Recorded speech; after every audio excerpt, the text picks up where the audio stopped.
안녕하세요, 지식부엉입니다. 여러분은 중고거래를 해보셨나요?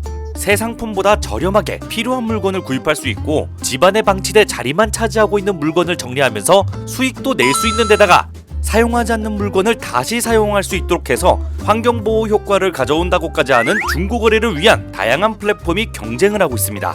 이런 경쟁에서 단연 두각을 나타내며 가파른 성장을 이뤄내고 있는 이들이 있었으니 바로 중고거래 앱 당근마켓의 김용현, 김재영 공동대표 이야기입니다.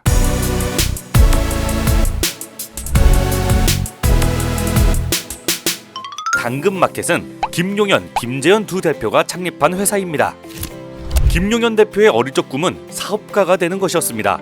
대우그룹 종합상사를 다녔던 아버지를 보면서 유통사업의 꿈을 키웠지만 2003년 삼성물산 상사 부분에 입사한 뒤 인터넷 발달로 유통업이 축소될 가능성이 보이자 이직을 결심하고 네이버의 기획자로 입사하게 되죠. 네이버로 이직한 그는 곧바로 기획 업무를 맡지는 못했습니다. 경험이 없었기 때문인데요. 김용현 대표는 기획총괄 임원을 보좌하는 스텝 조직에 들어가게 되었고 이때 접수되는 기획보고서를 모두 볼 수 있었던 그는 기획자란 무엇인지 배우는 계기가 되었다고 합니다. 이야, 역시 기회를 살리고 배우는 사람은 이길 수 없는 것 같네요. 네이버 지식인 팀에서 기획 업무를 담당하던 그는 아이폰이 한국에 들어오며 열린 모바일 시대를 주목했고 시장을 개척하는 카카오로 이직을 하며 플러스 친구를 만드는 등의 경력을 쌓아가게 됩니다. 김용현 대표는 직장 생활에서 많은 배움을 얻었다고 하는데요. 삼성물산에 근무할 때 중국 공장 담당자를 설득하며 협상하는 방법을 배웠고 네이버에서는 대형 서비스를 운영하는 노하우, 카카오에서는 무에서 유를 창조하는 법, 열악한 환경에서 폭발적인 서비스를 만드는 법, 스타트업이 성장하려면 어떤 문화와 인재가 필요한지도 배웠다 하는 그는 처음부터 두려워하지 않고 일단 부딪혀본다는 마인드를 만들었다고 하죠. 김재현 대표는 업계에서 연타석 홈런을 친 천재로 알려져 있는데 국내 IT 양대 산맥인 네이버와 카카오를 경험하고 두 번의 창업을 성공적으로 이끈 인물이기 때문이죠. 그는 어릴 적 아버지가 회사 일로 컴퓨터를 배워야 했기 때문에 구입한 8비트 컴퓨터를 처음으로 접했다고 하는데요. 밤을 새워 수천 줄을 입력하며 게임을 만들던 아버지 어깨 너머로 자연스레 프로그래밍을 배웠다고 하죠. 취업과 학업을 반복하던 그는 네이버에 스카웃되어 인물 검색 프로그램 등을 담당하게 되었지만 김재현 대표 역시 아이폰이 등장하면 시대가 변할 것임을 직감하고 아이폰 국내 출시에 맞춰 사표를 제출! 대학 동기들과 함께 싱크 리얼즈를 창업해 쿠폰모아, 포켓스타일 등을 성공시키며 성공가도를 달리게 됩니다.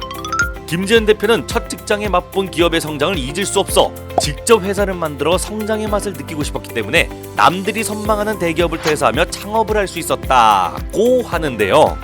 스타트업계에 학벌 좋은 사람이 많아 대표 모임에서 본인을 제외한 모든 사람이 서울대 출신이어도 전혀 주눅들지 않는다고 하는 김재현 대표는 자신이 즐기는 일을 하기 위한 노력과 자신을 믿는 굳건한 자존감으로 과감한 결단과 신념을 지켜낸 사람이 되었다고 하죠. 이렇게 서로 다른 삶을 살아온 두 사람이지만 모바일 시대를 예견하고 새로운 시장을 개척하고자 하는 의욕을 가지고 있었기 때문에 그 둘의 만남은 마치 운명과 같은 느낌인데요. 두 사람이 함께 일하게 된 건 카카오 김범수 의장이 지역 이벤트나 업체의 광고를 카카오톡 안으로 끌어들이기 위해 김용현 대표를 필두로 특별팀을 구성하고 인력 확충을 위해 김재현 대표의 회사를 인수합병하면서부터였죠. 일면식도 없었지만 서로의 실력을 알아본 두 사람은 손발을 맞춰가며 새로운 서비스인 카카오 플레이스를 만들어 자신만만하게 세상에 내놓았지만 결과는 참담했고 결국 카카오는 프로젝트를 실패한 특별팀을 해체하게 되죠. 하지만 이 경험은 나중에 당근마켓을 성공시키는 큰 역할을 하게 됩니다. 카카오가 다음과 합병하며 조직이 커지고 특별팀의 해체까지 겹친 상황이었기에 회사 생활에 흥미를 잃고 방황하던 그들은 회사 안에서 활발하게 운영되었던 중고거래 게시판에 주목했습니다. 150명만 쓰는 게시판에 불과했지만 하루에 수십 번씩 게시판을 드나들며 어떤 매물이 나왔는지 확인하고 많은 시간을 보내게 되니 자연스레 활성화가 된 것이죠.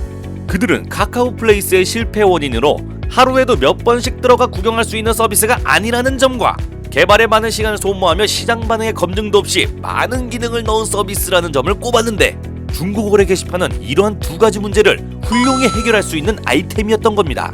김용현 대표는 기획자로서 김재현 대표는 개발자로서 의기투합해 대중에게 유용한 로컬 서비스를 만들자고 의견을 모았고 단 2주 만에 게시판과 댓글 쓰기 달랑 두 가지 기능만 갖춘 판교장터를 출시하게 되죠. 하지만 그들의 기대와는 다른 문제를 마주하게 됩니다. 당근마켓은 당신의 근처라는 말을 줄여만든 이름처럼 다른 중고 거래 플랫폼과는 다르게 거래할 수 있는 지역을 제한하는 독특한 운영으로 이목을 끌며 성공을 거두게 되었지만 처음부터 승승장구했던 건 아니었죠. 지역을 제한하고 직거래를 유도하는 것은 지금과 같지만 그 대상을 잘못 선정했던 거죠. IT 기업이 밀집해 관심사를 공유하기 쉬워 성공할 것이라 판단한 그들은 판교 테크노빌에 근무하는 직장인을 대상으로 한 서비스를 시작하였는데 시장이 너무 작아 확장성이 낮았던 겁니다. 여러 고민이 들어가던 중 네, 판교장터입니다. 내 남편이 판교장터를 쓰는데 나도 거래하게 해줘요 라는 회원 배우자들의 요청이 접수되기 시작했고 사업 확장 경로를 모색하던 그들에게 새로운 시장이 열리며 지금의 당근마켓이 탄생하는 순간이었죠. 중고나라라는 확고한 플랫폼을 어떻게 뛰어넘을 생각이었나요? 저희는 애초에 중고나라를 이길 생각이 없었어요. 절대적인 이용자 수와 매물이 많아야 잘 되는 플랫폼 특성상 게임이 안 되는 상대잖아요. 승산 없는 싸움에 힘을 빼지 말자 생각했죠. 그럼 어떤 부분에 중점을 두었나요? 같은 동네 사람들을 연결하는 지역 플랫폼이라는 기본 아이디어에 집중해야 한다고 믿었어요. 저희는 중고거래로 수익을 내기를 원하지 않아요. 저희 플랫폼에서 중고거래는 끝이 아닌 시작이거든요.